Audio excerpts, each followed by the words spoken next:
Okay, so our next reader, born on September 29th. That makes him also a Libra. That's 2 tonight. He reads his horoscope every week and knows his sun, moon, and rising signs, and will even look at the natal charts of potential partners. He believes humans are anchored to the stars and that we shift and glow like they do. So we have an astrology fan here. According to the book, those born on September 29th... Oh, wait. Yep, that's right. Those born on September 29th fight an ongoing battle to maintain stability in their lives. At times, they can feel that they are masters of their universe, and at other moments, not worthwhile at all. September 29th people are generally highly attractive and capable, yet wherever they go, whatever they do, uncertainty and instability swirl around them. Often, they are like the eye of a hurricane, which, although itself is calm, is surrounded by violence and turmoil. The strengths of those born on September 29th, they are technical, intense, and capable. That's a really good compliment, being capable. Weaknesses, obsessive, insecure, and isolated. For health, not uncommonly, those born on this day manifest strange food habits. I don't know what that means. Their diets are often extreme and based on either certain strong tastes or ideas. So, we all know what that means. Advice for September 29th people. Sit down and figure yourself out, even if it takes years. Put your considerable talents to good use. Gain self-confidence. Organize your life, but retain your spontaneity. Tear down internal barriers and obstructions. Okay, that's really vague. But please welcome our next reader, Frank Johnson. What up? I think that's perfect for me because it's like mad contradictory. It was like maintain your spontaneity but also be organized, which is like I'm always trying to do things that don't quite add up, which is why I am who I am. So yeah. And I'm also at the center of like a kind of controversial issue that I feel like I should talk about. A lot of people have been seeing me lately and like, yo, Frank, what's up with the dad hats? What's going on? And I don't know what's going on, actually. I'm kind of obsessed and I have a fetish and we're monitoring it closely, so let us know. And I'll let you know. So I'm gonna read you guys some poems, and because I guess that's what you came here for. And a lot of my poems, I like, you know, it's kind of crazy that we did that astrology thing because I'm very much like a Libra. Like I kind of was, I did that in my response, but I'm very much that. Like we're kind of always balancing opposites. And I'm a person who's extreme in like both ways, which kind of makes me a paradox for some people. And I'm a really spiritual person. And so like I'm like a person who deeply believes in God, and I'm like kind of like intuitive, and I just go with the flow, and I'm like, no, it's fine. And people are like, fucking, you stress me out. But I'm like, but I also, in the same way, I also have a lot of doubts when it comes to my faith. And so that's what this poem is about. And like, it's just because, keep it real, like, just to sort of be myself with you guys, it's like, sometimes I wonder if God really fuck with me like that. And I mean, if she don't, who could really blame her?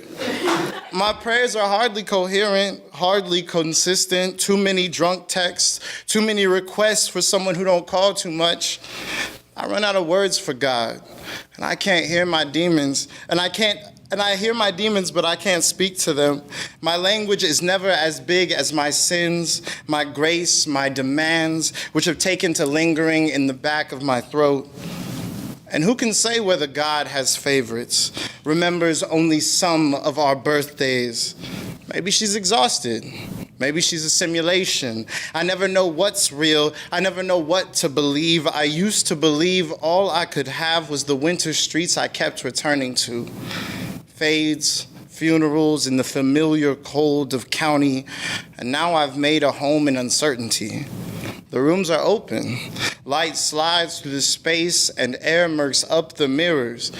I'm mostly alone and mostly unafraid, like a hummingbird at dawn. September flowers are pinking in my yard, and on my father's gravestone too. You see, I sense a revolution, and many dead before spring, ready to welcome their kin back to them. The sky was my lover all day yesterday. We laid with each other, tried to figure out how we could survive solo, just the two of us. And I don't know about you, but I can't say what any of this shit means. I know how to make a poem, make a thing pretty, and so must God. But she's been so ugly, and so have I. And I swore when I wrote this poem, it would be all yellow and saffron. Thought it would smell like some cinnamon sugar epiphany, at least some cocoa butter, at least an explanation, but these are just words. I'm not saying I don't believe in God.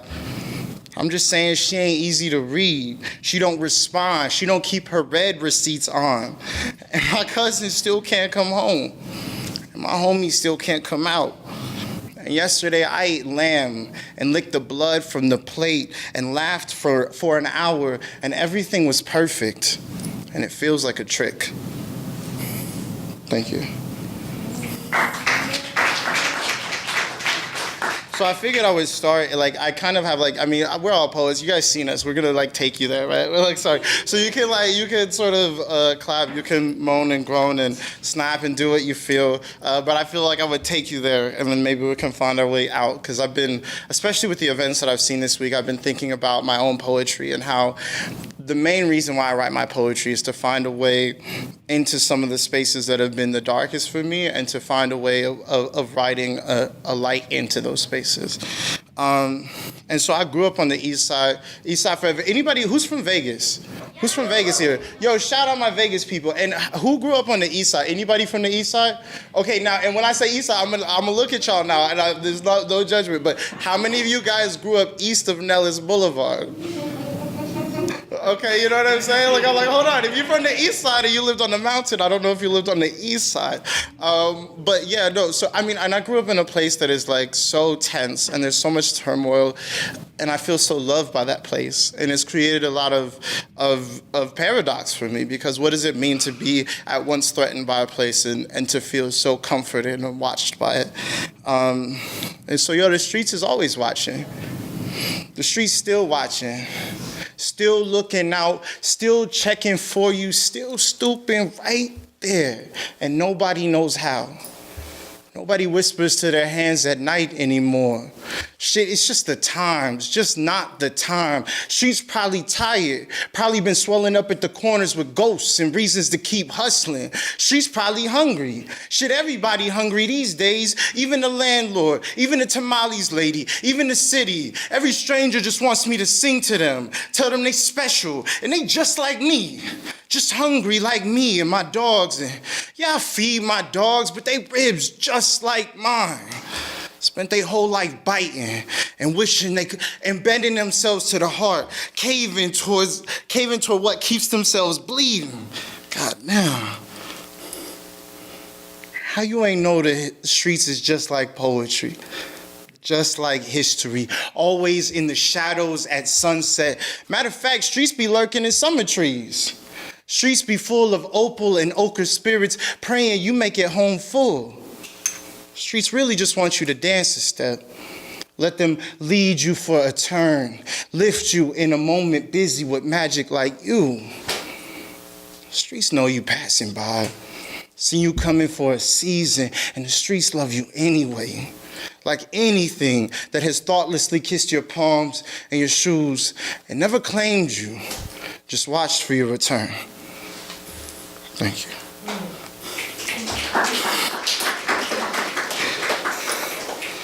I feel like Tiger Woods right now. I was like, is that a birdie? Is that a birdie? It was an eagle. Oh, okay. We're getting patriotic. I have a globe. That's not quite patriotic. Nas is patriotic, right? Yes, right? Shout out to Nas, Illmatic, One World. So like Ryan, who's hosting, and a few folks, I got to lead a country this year, which is really crazy for a guy who grew up on the East Side, and a mom who was, a table games dealer, and a pops who just did whatever he could to make money for us. Like, leaving the country wasn't something that I could think about, and it's sort of changed my vision of the world and of myself and of writing.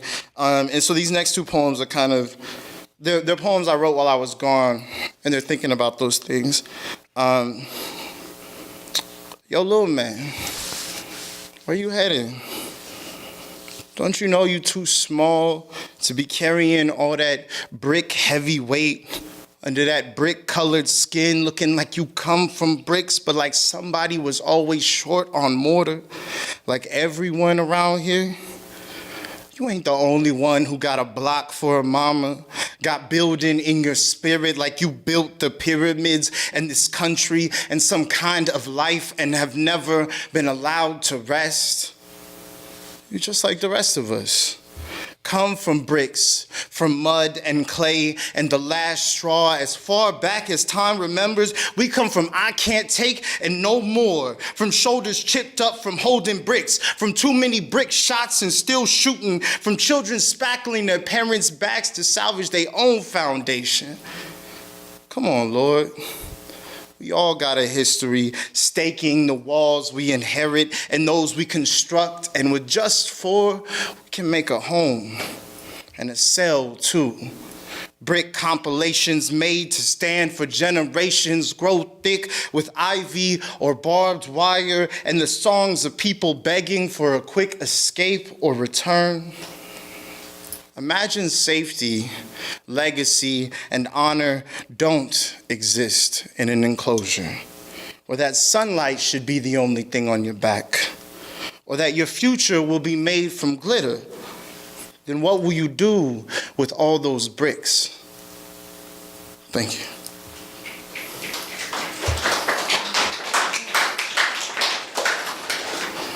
And so I'm a person who believes in astrology. I believe in the universe. I believe in magic. I believe in basically everything you tell me. I'm gullible as hell.